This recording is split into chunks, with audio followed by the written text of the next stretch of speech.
Hi there, welcome along. It's Ian Simon. I'm reading through my book, The Double Programme. We're already into chapter 2, and this is the start of part 2. I hope you enjoy it. If you do, please leave a comment in the comment section below. Thanks for listening. Tom shadowed him as he entered the building. James had always been the confident one, so Tom let him lead, as always. The office block was dull and utilitarian, suffering from his last makeover having been in the early 1970s, when the focus was on surfaces that could be cleaned easily rather than any nod to stylishness. The light grey linoleum tiles echoed as their feet trudged along the blank, empty corridors. They approached a counter, behind which sat a short, stout woman looking down at her paperwork. She was probably in her mid-40s, thought James, but it was hard to tell, as a layer of plumpness had smoothed over her skin, giving her face an ageless, moon-like appearance. After what felt like 10 minutes, the woman lifted her head and looked over her thick reading glasses at the two boys. "We're here for our interviews," James told her with a charming smile that didn't quite work on her. "Go down the hall to the waiting room. They'll call you when they're ready," she told them plainly. They waited to see if she would say anything more, but she only blinked slowly up at them. James gave her his most engaging grin as he moved away from the desk. Unimpressed, she dropped her head back to her paperwork without another word. James glanced around the waiting room and saw 5 other hopefuls in various states of anxiety.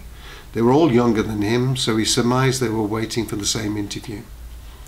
They were each wearing their Sunday best, and he thought it looked obvious they'd been dressed for the occasion by their mothers. He wondered if he should advise them to loosen up a bit before the interviewer arrived, focusing his concern on one boy in particular, whose tie was so tight he seemed to be turning blue from lack of oxygen. Most of them looked as if they'd rather be anywhere other than sitting in that room. "Has anyone ever noticed that all public buses smell exactly the same?" James tried. No one answered, although the boy with the deadly tie gave a faint chuckle. James was glad it hadn't been a heartier laugh, because the boy might as well pass out from the effort. In the end, everyone averted their gaze and waited for the axe to fall. The room fell silent apart from the occasional squeak caused by someone nervously moving in their chairs. The only excitement was when one of them was called into the interview room, or when a new face appeared and took a seat. James was the third to be called forward, and he confidently jumped up and gave a reassuring smile to Tom as he went towards the door. As he passed the younger boy with the blue face, he turned to him. "Hey," he whispered. None of the others could hear. These guys are looking for a working man, not an altar boy. He made a gesture to loosen his tie. The boy's eyes widened and he nodded gratefully. "Sleeves too," James added, with a conspiratorial wink for good measure, before strutting into the office. Once inside, he was greeted by Stuart Hardy, a well-dressed man in his 50s. James wondered if this was the man who was charged with finally dragging the steelworks into the 1980s. He became more and more impressed with the man as the interview unfolded. The questions were thought-provoking and relevant. James felt he had answered most of them with confidence. Only once he needed to pause, when Stuart had raised the telephone receiver on his desk and said, "I want you to explain to me how this works. How can I speak into this end and my voice be transmitted hundreds of miles to the ear of another person?" James had been thrown by the question and stopped to search his memory for anything that could help. He'd never thought about it. He'd simply picked up the phone and spoken. In the end he said, "I'm not entirely sure, sir, but I think that your voice goes into the receiver on one end, is converted into electrical signals that are then passed through the wires to the telephone at the other end. Then I suppose they're converted back into sound for your mate or your lovely wife or whoever." James gestured to the photo on his desk and said he couldn't tell if Stuart was charmed by the motion or not. "That's about right," Stuart nodded.